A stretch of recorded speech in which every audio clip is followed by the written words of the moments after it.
there's something that I'd like you to see. It's a story that's deeply unsettled millions in China.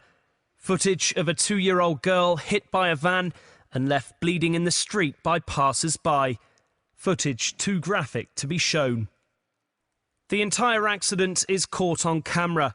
The driver pauses after hitting the child, his back wheels seen resting on her for over a second. Within 2 minutes, 3 people pass 2-year-old Wang Yu by. The first walks around the badly injured toddler completely. Others look at her before moving off. There were other people who walked past Wang Yu, and a second van ran over her legs before a street cleaner raised the alarm. She was rushed to hospital, but it was too late. She died. I wonder how many of you, looking at that, said to yourselves just now, I would not have done that. I would have stopped to help. Raise your hands if that thought occurred to you. As I thought, that's most of you. And I believe you, I'm sure you're right. But before you give yourself too much credit, look at this. UNICEF reports that in 2011, 6.9 million children under 5 died from preventable poverty-related diseases. UNICEF thinks that that's good news because the figure has been steadily coming down from 12 million in 1990. That is good. But still, 6.9 million is 19,000 children dying every day. Does it really matter that we're not walking past them in the street? Does it really matter that they're far away? I don't think it does make a morally relevant difference. The fact that they're not right in front of us, the fact, of course, that they're of a different nationality or race, none of that seems morally relevant to me. What is really important is, can we reduce that death toll? Can we save some of those 19,000 children dying every day? And the answer is, yes, we can. Each of us spends money on things that we do not really need. You can think what your own habit is, whether it's a new car, a vacation, or just something like buying bottled water when the water that comes out of the tap is perfectly safe to drink. You could take the money you're spending on those unnecessary things and give it to this organization, the Against Malaria Foundation, which would take the money you had given and use it to buy nets like this one to protect children like this one. And we know reliably that if we provide nets, they're used and they reduce the number of children dying from malaria, just one of the many preventable diseases that are responsible for some of those 19,000 children dying every day. Fortunately, more and more people are understanding this idea, and the result is a growing movement, effective altruism. It's important because it combines both the heart and the head. The heart, of course, you felt the empathy for that child. But it's really important to use the head as well to make sure that what you do is effective and well-directed. And not only that, but also I think reason helps us to understand that other people, wherever they are like us, that they can suffer as we can, that parents grieve for the deaths of their children as we do, and that just as our lives and our well-being matters to us, it matters just as much to all of these people. So I think reason is not just some neutral tool to help you get whatever you want. It does help us to put perspective on our situation. And I think that's why many of the most significant people in effective altruism have been people who've had backgrounds in philosophy or economics or math. And that might seem surprising because a lot of people think philosophy is remote from the real world. Economics, we're told, just makes us more selfish. And we know that math is for nerds. But in fact, it does make a difference. And in fact, there's one particular nerd who has been a particularly effective altruist because he got this. This is the website of the Bill and Melinda Gates Foundation, and if you look at the words on the top right-hand side, it says, all lives have equal value. That's the understanding, the rational understanding of our situation in the world that has led to these people being the most effective altruists in history, Bill and Melinda Gates and Warren Buffett.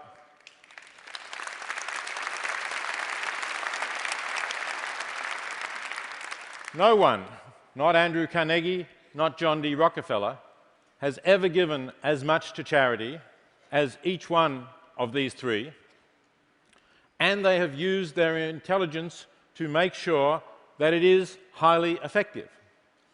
According to one estimate, the Gates Foundation has already saved 5.8 million lives and many millions more people getting diseases that would have made them very sick, even if eventually they survived.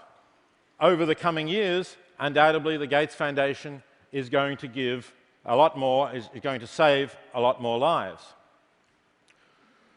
Well, you might say, that's fine if you're a billionaire, you can have that kind of impact. But if I'm not, what can I do? So I'm going to look at 4 questions that people ask that maybe stand in the way of them giving.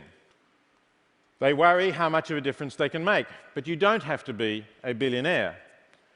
This is Toby Ord. He's a research fellow in philosophy at the University of Oxford.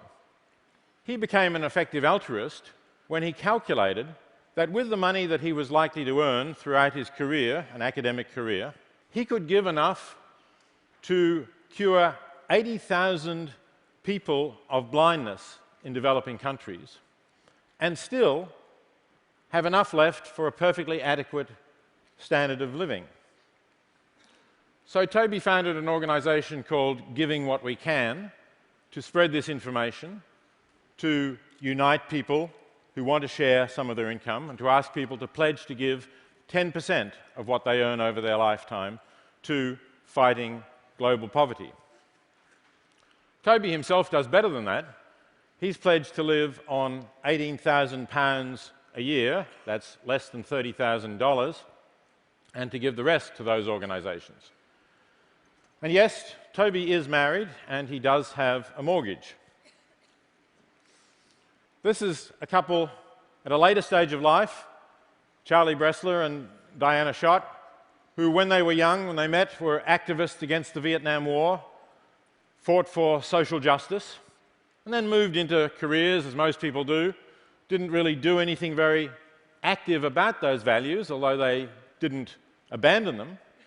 And then as they got to the age at which many people start to think of retirement, they returned to them, and they've decided to cut back on their spending, to live modestly, and to give both money and time to helping to fight global poverty. Now, mentioning time might lead you to think, well, should I abandon my career and put all of my time into saving some of these 19,000 lives that are lost every day? One person who's thought quite a bit about this issue of how you can have a career that will have the biggest impact for good in the world is Will Crouch. He's a graduate student in philosophy. And he set up a website called 80,000 Hours, the number of hours he estimates most people spend on their career, to advise people on how to have the best, most effective career. But you might be surprised to know that one of the careers that he encourages people to consider, if they have the right abilities and character, is to go into banking or finance. Why? Because if you earn a lot of money, you can give away a lot of money. And if you're successful in that career, you could give enough to an aid organization so that it could employ, let's say, 5 aid workers in developing countries. And each one of them would probably do about as much good as you would have done. So you can quintuple the impact by leading that kind of career. Here's one young man who's taken this advice. His name is Matt Wager. He was a student at Princeton in philosophy and math, actually won the prize for the best undergraduate philosophy thesis last year when he graduated. But he's gone into finance. In New York, he's already earning enough so that he's giving a six-figure sum to effective charities and still leaving himself with enough to live on. Matt has also helped me to set up an organization that I'm working with that has the name taken from the title of a book I wrote, The Life You Can Save, which is trying to change our culture so that more people think that if we're going to live an ethical life, it's not enough just to follow the thou shalt nots and not cheat, steal, maim, kill, but that if we have enough, we have to share some of that with people who have so little.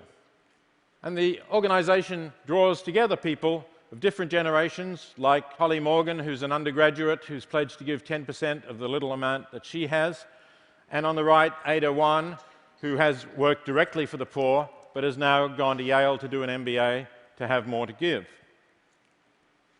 Many people will think, though, that charities aren't really all that effective. So let's talk about effectiveness. Toby Ord is very concerned about this, and he's calculated that some charities are hundreds or even thousands of times more effective than others. So it's very important to find the effective ones. Take, for example, providing a guide dog for a blind person. That's a good thing to do, right? Well, right, it is a good thing to do. But you have to think what else you could do with the resources. It costs about $40,000 to train a guide dog and train the recipient so that the guide dog can be an effective help to a blind person. It costs somewhere between $20 and $50 to cure a blind person in a developing country if they have trachoma. So you do the sums and you get something like that. You could provide one guide dog for one blind American, or you could cure between 400 and 2,000 people of blindness. I think it's clear what's the better thing to do.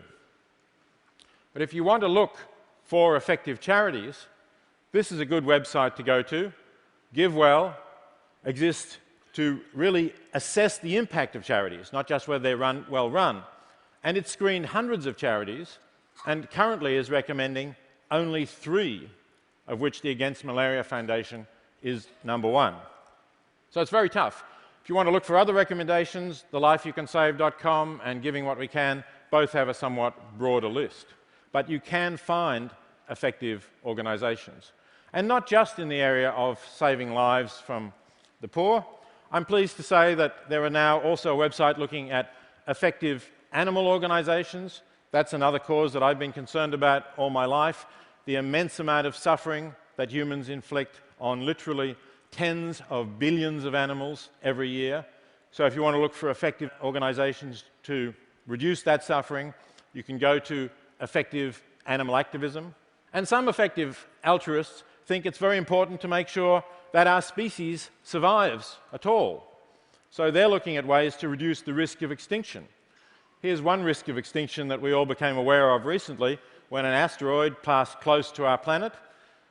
Possibly research could help us not only to predict the path of asteroids that might collide with us, but actually to deflect them. So some people think that would be a good thing to give to. There's many possibilities. My final question is, some people will think it's a burden to give. I don't really believe it is. I've enjoyed giving all of my life since I was a graduate student. It's been something fulfilling to me. Charlie Bressler said to me that he's not an altruist. He thinks that the life he's saving is his own. And Holly Morgan told me that she used to battle depression until she got involved with effective altruism, and now is one of the happiest people she knows. I think one of the reasons for this is that being an effective altruist helps to overcome what I call the Sisyphus problem. Here's Sisyphus as portrayed by Titian, condemned by the gods to push a huge boulder up to the top of the hill. Just as he gets there, the effort becomes too much. The boulder escapes, rolls all the way down the hill. He has to trudge back down to push it up again, and the same thing happens again and again for all eternity. Does that remind you of a consumer lifestyle where you work hard to get money, you spend that money on consumer goods which you hope you'll enjoy using, but then the money's gone, you have to work hard to get more, spend more, and to maintain the same level of happiness. It's kind of a hedonic treadmill. you never get off and you never really feel satisfied. Becoming an effective altruist gives you that meaning and fulfillment. It enables you to have a solid basis for self-esteem on which you can feel your life was really worth living. I'm going to conclude by telling you about an email that I received while I was writing this letter, this talk, just a month or so ago, from a man named Chris Croy, who I'd never heard of. This is a picture of him, showing him recovering from surgery. Why was he recovering from surgery? The email began, "Last Tuesday, I anonymously donated my right kidney to a stranger. That started a kidney chain which enabled 4 people to receive kidneys." There's about 100 people each year in the US and more in other countries who do that. I was pleased to read it. Chris went on to say that he'd been influenced by my writings in what he did. Well, I have to admit I'm also somewhat embarrassed by that because I still have 2 kidneys. But Chris went on to say that he didn't think that what he'd done was all that amazing because he calculated that the number of life years that he had added to people, the extension of life, was about the same that you could achieve if you gave $5,000 to the Against Malaria Foundation. And that did make me feel a little bit better because I have given more than $5,000 to the Against Malaria Foundation and to various other effective charities. So if you're feeling bad because you still have 2 kidneys as well, there's a way for you to get off the hook. Thank you.